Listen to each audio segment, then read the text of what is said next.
Fala galera, sejam bem-vindos a mais um Iada How To. No vídeo de hoje a gente vai fazer mais um clássico ali do Atari, né? Então dos anos 80, 90. Dessa vez ele é um jogo multiplayer. Isso mesmo, é um jogo de boxe e a gente consegue jogar com os nossos colegas. Então esse jogo é legal porque a gente pode inclusive fazer eles e compartilhar com os amigos, chamar os amigos para jogarem junto. Inclusive até ver qual que jogo é melhor. Não vou usar aqui o gatinho e a primeira coisa que eu quero fazer é criar um cenário, né? Como é um jogo de boxe, a gente precisa ter um ringue. Então a primeira coisa que eu vou fazer aqui é fazer um ringue pros meus lutadores não saírem aqui. Eu vou usar a linha para que fique certinho, retinho, e eu vou criar um ringue aqui. Pronto. Agora, os meus lutadores, quando estiverem brigando aqui, eles não podem sair desse ringue, né?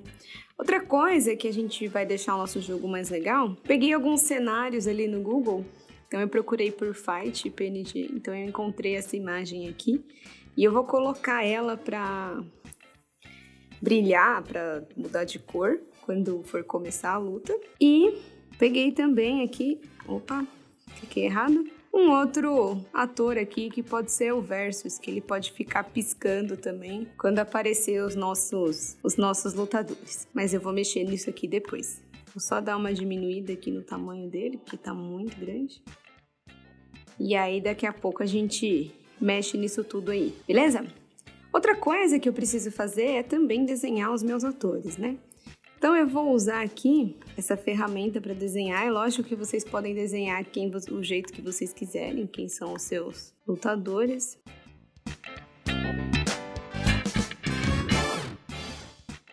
E o que eu preciso fazer, né? Como é um jogo de boxe, eu preciso que ele soque alguma coisa. Então, para deixar isso ainda melhor, eu vou colocar aqui nas luvinhas dele uma outra cor, porque aí vai garantir que quando ele soque, né, quando ele encoste com essa cor, né, com essa parte da luva ali no outro ator, eu consiga contar o ponto e não seja só encostar o corpo, né, porque no boxe é só quando a gente soca. Então eu coloquei aqui uma pontinha na minha luvinha que vai ser isso que vai garantir que eu tô socando. Deixei mais arrumadinho. Pronto. E agora, o que eu preciso fazer, né? Eu vou dar uma diminuída, porque eu achei que ele tá meio grande. E agora, eu preciso fazer a fantasia para quando ele, de fato, estiver socando, né? Então, eu vou pegar isso daqui e vou dar uma puxadinha para frente quando ele estiver socando com a esquerda. Vou deletar esse bracinho e vou criar um novo bracinho, mostrando que ele tá socando. E eu vou fazer a mesma coisa para baixo, só que eu nem preciso desenhar de novo, eu posso só duplicar essa fantasia aqui e espelhar ela aqui, ó, na vertical. Beleza? Bom, por enquanto é isso. Agora a gente tem que fazer o nosso outro personagem ali, né? Quem que vai estar lutando contra o meu ator verde. E para eu fazer isso, eu posso também aqui, ó, só duplicar ele e inverter, só que agora eu vou inverter na horizontal. Só que a gente pode também, para ficar mais fácil de identificar quem são os nossos atores e quem que tá lutando contra quem, é trocar essas cores aqui. Então eu posso vir no balde de tinta e escolher um outro tom. Pronto, selecionei todo mundo e tô, trocando a cor aqui para ficar todo mundo azul. Então eu vou ter um personagem, né, que vai ser preto e o outro que vai ser azul. E eu vou trocar também a cor da luvinha. E agora eu vou trocar aqui para o cenário, só para ver como que vai ficar, e eu vou posicionar os meus atores no lugar correto. Então tá cada um aqui num canto, todo mundo mais ou menos na mesma altura. A gente arruma, um tá no menos 200, o outro tá no 166. Isso aqui é importante pra gente saber quais são as posições iniciais dos nossos atores. Então a primeira coisa que eu vou fazer aqui é colocar que quando a bandeira verde for clicada, é para o meu ator vir pra cá, eu posso deixar todos eles mais ou menos na mesma altura. E eu vou fazer a mesma coisa aqui com esse outro.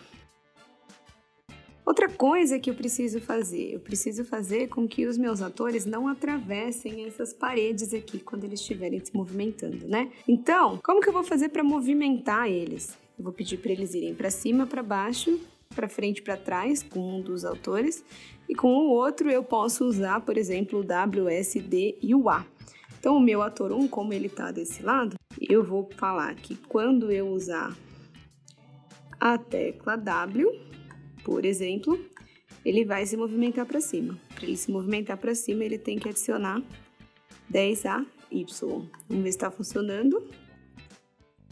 Funcionou. Só que, ó, se eu continuar apertando, ele vai muito mais para cima. E eu não quero que ele saia do ringue, né? Então, eu tenho que encontrar ali qual que é uma posição mais ou menos certa, ó. Tá vendo? E aí, eu vou colocar uma condição. Que se a posição de Y for ali maior do que 96, é para ele adicionar menos 10. Então, vamos ver como que funciona. Ou seja, se ele tiver com uma posição de Y maior do que essa, ele não vai mais subir. Aí, ele trava ali o meu movimento.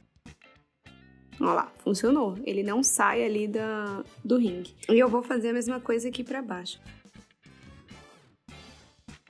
Só que aí, ao invés de adicionar 10, eu adiciono menos 10, porque ele tá descendo, e aqui eu travo o movimento, colocando que seja 10. Só que tá vendo que tá a posição de Y maior que 96? Então, eu preciso trocar esse valor aqui. Só que se eu deixar com esse maior, desse jeito, ele não vai se movimentar mais. Então, eu preciso inverter aqui, ó.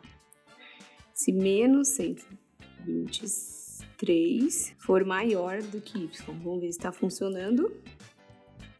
Pronto, travou. Então, eu travei para cima, para baixo, agora falta para direita e para esquerda. Só que aí eu vou ter que adicionar a X. Então, para ir para a esquerda é menos 10 a X. Vou trocar aqui. E se a posição de X for menor que menos 200, eu para ele adicionar 10 a X. Vamos ver se está funcionando. Estou apertando aqui o A e ele nem se movimenta. E agora eu preciso fazer a mesma coisa, só que com a letra D, para ele andar para frente. E aqui eu vou inverter. Só que aí tem que ser aqui, ó, desse lado do ringue. Então, quando eu estou olhando aqui, é 160. W, S, A e D, ó. A vai para trás e o D que vai para frente. Beleza? Agora a gente precisa fazer a mesma coisa, só que pro meu outro ator lá.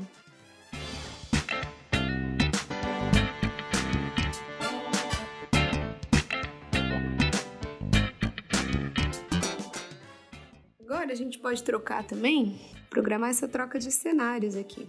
O que vai acontecer? Quando bandeira verde for clicado, ele vai aparecer o cenário do Fight, certo? Então, bandeira verde for clicada, aparece Fight. E aí, o que a gente pode fazer? Pedir para ele mudar no efeito de cor aqui algumas coisas. Eu vou colocar um espere para a gente conseguir ver essa mudança no efeito de cor. E eu vou pedir aqui para dar uma repetida. Espere curtinho. Vamos ver? Olha lá. E depois eu vou esconder, né? Que vai ser trocar o cenário.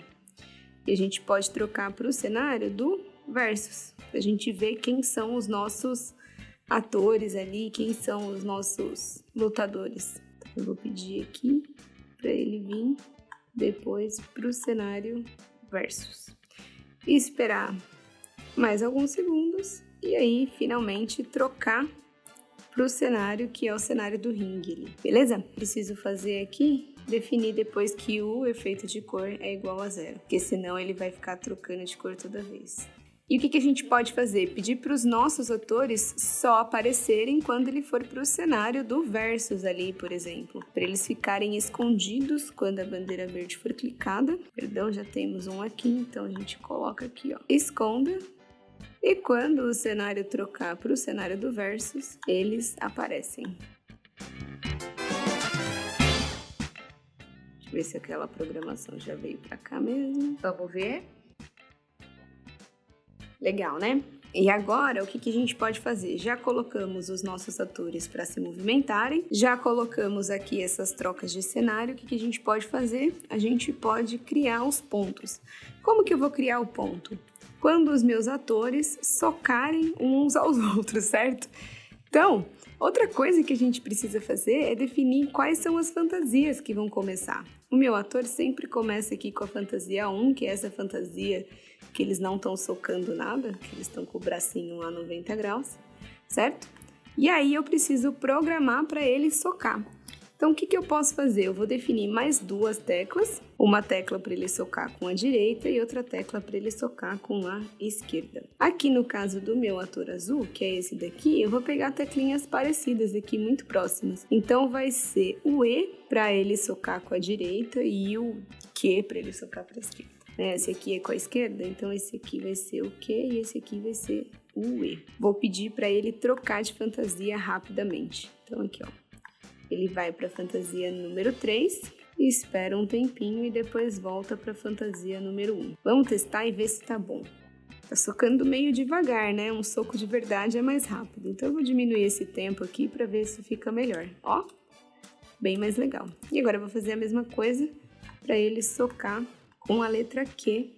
E ele vai socar do outro lado. Então quem for o personagem aqui azul vai ter que fazer isso. Vamos fazer agora a mesma coisa aqui para o meu personagem preto. Eu vou trocar os nomes, que aí até ajuda depois pra gente saber qual que é qual. Quais são as letras que eu vou definir, né? Eu tô usando aqui para cima, para baixo, para direita, para esquerda. Acho que eu vou usar o M e o N para ajudar eles a socar.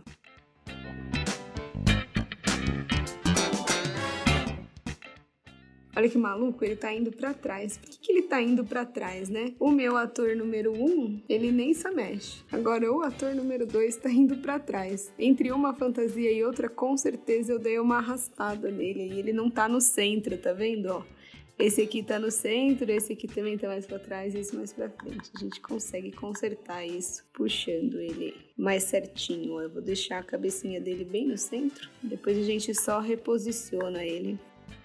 Quem não sabe onde é o centro, tem essa bolinha aqui com uma cruzinha, ó. Se a gente aproximar bastante, fica mais fácil de ver. Com esse ator, isso deve estar acontecendo menos, ó. Eu fiquei mais atenta a esse detalhe. Então, vamos lá, vou reposicionar ele aqui e só vou consertar aqui essa posição inicial no X. E agora, uma outra coisa que a gente precisa fazer, que é o mais legal desse jogo, é contar os pontos. Então, primeiro eu preciso criar uma pontuação ali.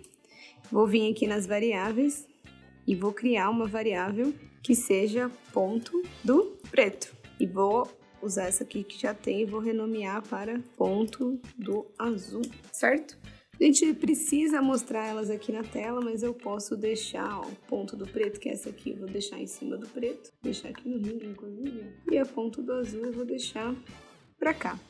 E quando, né? Como que eles vão se socar ali? O que a gente vai fazer para contar esse ponto quando eles se socarem? Se a gente só encostar aqui, não acontece nada, né? Luva com luva não acontece nada. Então a gente tem que socar o nosso adversário em alguma, na cara dele, ou socar no braço, talvez. Melhor seria na cara, né? Então o que a gente pode fazer aqui? Eu vou falar aqui quando, tá vendo? Por que eu deixei a parte dessa luvinha aqui de outra cor? Quando essa cor tocar aqui no preto, né, na cara do meu ator, é para ele contar um ponto. A gente vai usar um sempre, C, cor, tocando na cor. Qual é a cor aqui para o caso do azul? O rosinha, que é a cor da luva, estiver tocando aonde? Na cor preta, que é a cor do meu personagem aqui. Vou encaixar tudo isso na bandeira verde. Então, cadê meu de bandeira verde? Tá lá em cima. E aí, o que vai acontecer, né? Se ele tocar nessa cor, eu vou pedir para ele mandar uma mensagem. Qual que vai ser essa mensagem? Ponto pro azul. Voltar para essa posição inicial dele aqui, ó. E adicionar 1 na variável. Lembrando que se eu tô adicionando, eu sempre tenho que determinar que a variável quando começa o jogo é 0. Porque senão a gente vai começar o jogo com pontos já anteriores. Vou fazer agora a mesma coisa aqui para o meu ator preto. Já vou encontrar aqui onde está a minha bandeira verde. Perdi, achei. Vou pedir para ele adicionar o ponto do preto, mudar para 0. E vou usar também essa minha condição. Pedir para ele sempre verificar a condição se a cor verde tá tocando na cor azul. E se estiver tocando na cor azul, eu vou pedir para ele voltar para essa posição inicial aqui. Transmitir uma outra mensagem. Já digo o porquê que eu estou transmitindo essas mensagens aqui. Essa mensagem vai ser ponto para o preto e adicionar um ponto na variável preto, certo? Tá, beleza. Por que eu estou transmitindo essas mensagens? Porque se eu começo a jogar, vem aqui, dei um soco, voltou para a posição inicial, mas esse não estava na posição inicial, ele não vai entender que ele tem que voltar também. Por isso que eu estou transmitindo essas mensagens. Quando o meu ator azul receber a mensagem ponto para o preto, é para ele também voltar para a posição inicial dele. E a mesma coisa vai acontecer com o preto. Beleza? Vamos testar? Opa! Deu um soco, os dois foram para o mesmo lugar. Vou testar aqui se está funcionando tudo certinho com esse também. Deu um soco, os dois voltaram para o mesmo lugar e contou ponto para os dois. Só isso, a gente já tem um jogo super legal. O que a gente pode fazer para melhorar ainda mais o nosso jogo, né? A gente pode determinar um tempo, que nem nas lutas de boxe normal, a gente tem um tempo. Então, eu vou vir aqui na variáveis e vou criar uma variável de tempo. Quanto tempo a gente vai ter na nossa batalha? Não sei, depende de você. Eu vou colocar aqui uns 2 minutos. Então, ó, eu vou mudar a minha variável tempo para 120, certo? E vou pedir aqui para que depois que ele vir pro cenário do ringue, quando o cenário mudar para o cenário do ringue, ele vai repetir 120 vezes, espere um segundo e adicione -1 a variável de tempo, certo? E aí, o que a gente pode fazer? Quando a minha variável de tempo for igual a 0, a gente troca para um outro cenário de game over, pronto para não sei quem, fulano venceu, fulano perdeu e assim por diante. Ó, outra coisa que a gente pode fazer, já começou aqui contar o ponto. Então, a gente vai pedir para terminar o jogo quando esse tempo aqui acabar. Então, a gente põe um cenário de fim. Por exemplo, vou escrever ele aqui. E vou fazer a mesma coisa, só que pro vermelho. E aí, o que eu vou programar, né? Então, até aqui, ó, repita 120 vezes, ele vai acabar o jogo. E aí, o que ele vai fazer, né? Sempre se o meu ponto pro preto for maior do que o ponto pro azul... Opa, eu coloquei vermelho, mas eu não tenho coisa vermelha, eu tenho coisa preto. Mude para o cenário preto. E vou fazer a mesma coisa agora, só que o contrário, né? Que se o ponto do azul for maior do que o do preto, é para ele trocar para o cenário azul, que eu inclusive escrevi errado aqui, ó. Vamos testar? Lá, só tá diminuindo o tempo quando já chega nesse cenário. Eu vou aqui ganhar o jogo com o preto. Preto venceu, muito bem. E aí, o que eu vou pedir agora? O que a gente pode fazer? A gente pode pedir para quando ele receber o cenário preto venceu, o azul esconder e só ficar o preto na tela. E que se ele receber o cenário, né, o preto, se ele receber azul venceu, mesma coisa. Vou vir aqui, ó, quando o cenário mudar para preto, esconda. Quando o cenário mudar para azul, esconda. Beleza, turma? Acho que é isso. Se vocês gostaram, se inscrevam no canal. Se vocês quiserem comentar, comentem, compartilhem o joguinho de vocês com a gente também. A gente com certeza vai adorar ver. E vamos jogar bastante aqui na Yada. Falou!